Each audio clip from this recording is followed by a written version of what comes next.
con un rumbo definido. Antes existía el Instituto Nacional de Planificación, ¿no?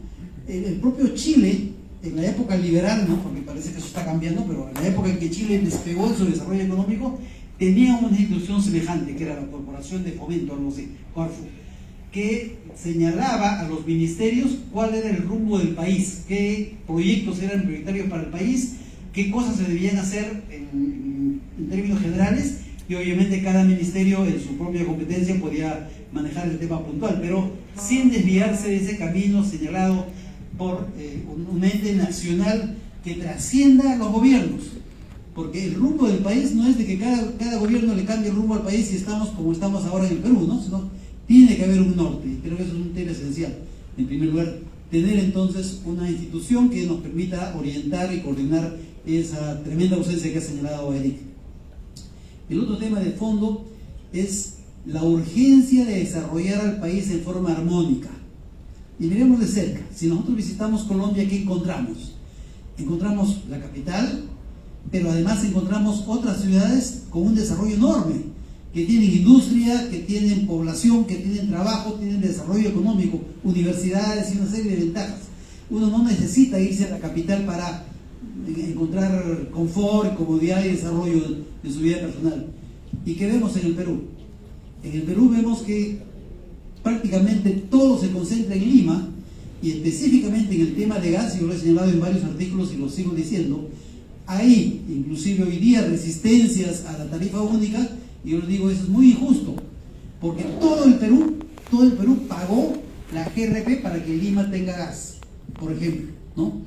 Y en los primeros años, Lima tuvo una serie de ventajas, y yo las conozco de cerca. Yo participé en la renegociación del contrato de Camisea en el año 2006, ¿no? Y allí se consiguió, por ejemplo, que los primeros 100.000 conexiones domésticas, y fueron en Lima, no pagaran nada por la molécula de gas gratis en Lima, la molécula, digamos, para las casas, las primeras 100.000 gratis.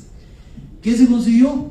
Ustedes son muy conscientes del tema. Se consiguió un periodo de varios años de un precio promocional para el GNB, para que el GNB despegue, ¿no? Esto ya venció.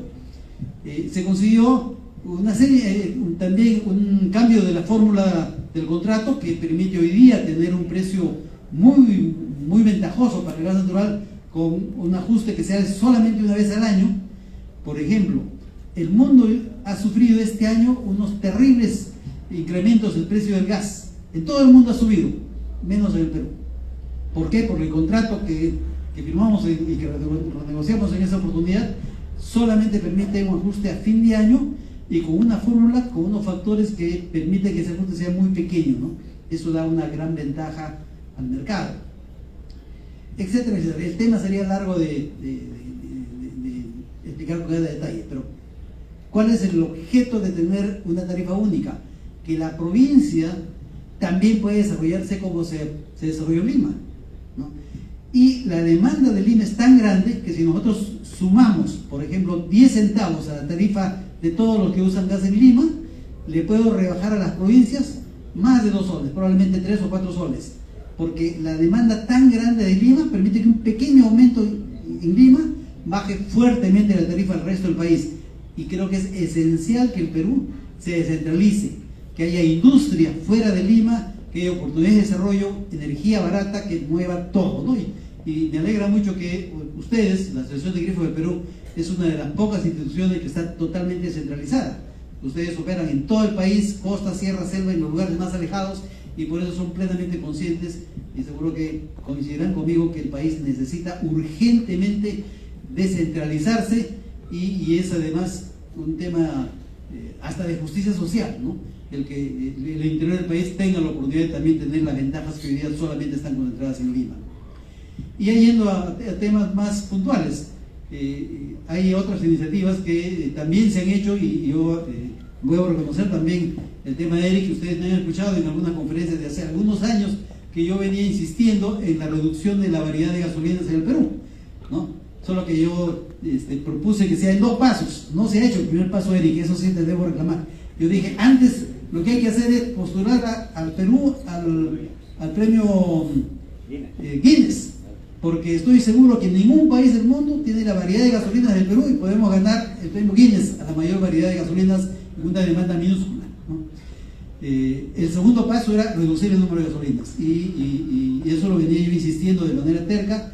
En la gestión de Eric se anunció públicamente, se dieron las primeras medidas. Este año se iba a implementar y ustedes con seguridad ya estaban preparando las cosas, porque eso implica una optimización en general de la gestión, ahorros de costos en toda la cadena, desde las refinerías hasta las estaciones de servicio, ¿no? Y obviamente eso quizá en un primer momento cueste algunos centavos, pero a la larga es un ahorro importante para todos, incluyendo para las estaciones de servicio, ¿no? Yo creo que ese tipo de iniciativas son las que debemos buscar e implementar.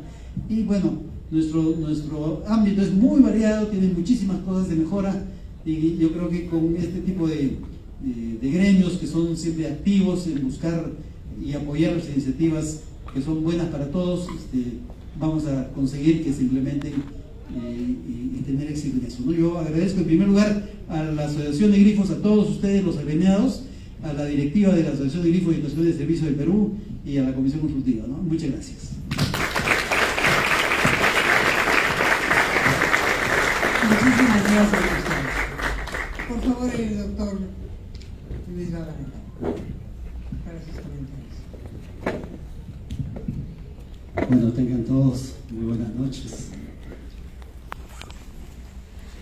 Primero felicitar estos 93 años. Creo que hay pocas instituciones en el Perú que cumplen 93 años, ¿no?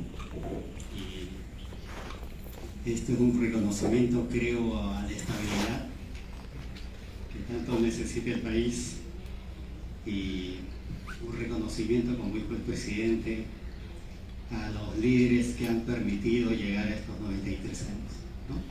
Bien, yo quería solamente comentar un hecho histórico y un propósito.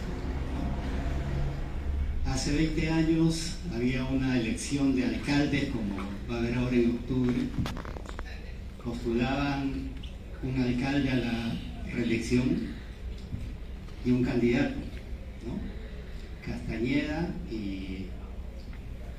¿cómo se llamaba el alcalde de Miraflores? Andrade, ¿no?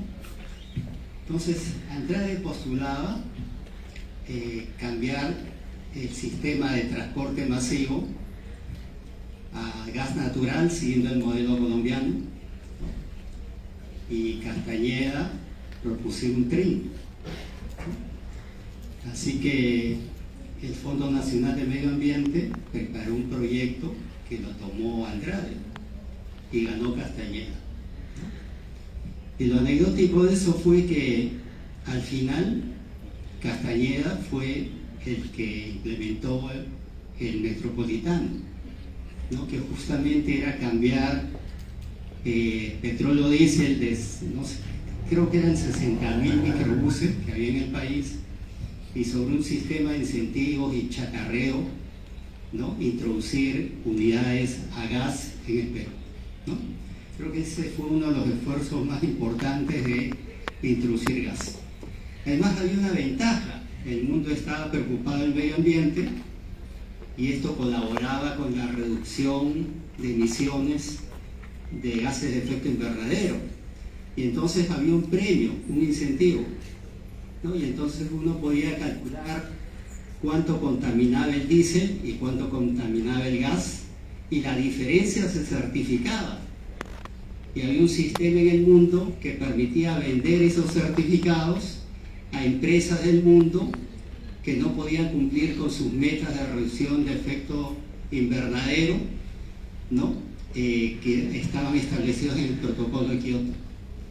Así que el metropolitano no solamente tenía un efecto de tener un pasaje más barato porque se cambiaba el combustible, sino también había una ganancia por la venta del certificado, y entonces se calculaba cuánto de contaminación se ahorraba por los 10 o 20 años que este sistema operaba en el país. Y entonces se vende ese certificado y se logra una economía adicional, ¿no? Esa es la historia, ¿no? Que creo que es importante comentar cuando estamos hablando de gas.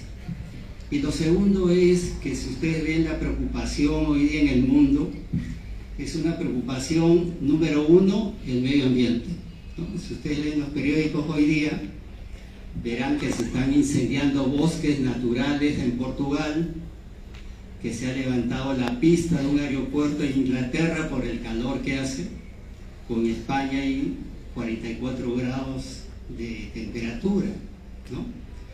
Y cuando uno mira más ampliamente el mundo, verán de que ahora hay más huracanes que llegan a mayor velocidad, ¿no? Con mayor poder destructivo, y uno se pregunta ¿y por qué está sucediendo todo esto?, ¿no? Y probablemente es que los rayos solares están ingresando a través de la atmósfera, rebotan en el mundo y salen al exterior, pero hay una capa de smog que se está formando y que no permite la salida fácil de esos rayos, y entonces el mundo se calienta y vienen, digamos, los problemas de esto que se llama calentamiento global.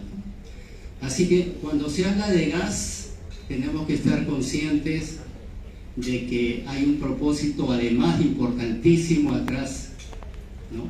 Que es mejorar la calidad de vida del planeta.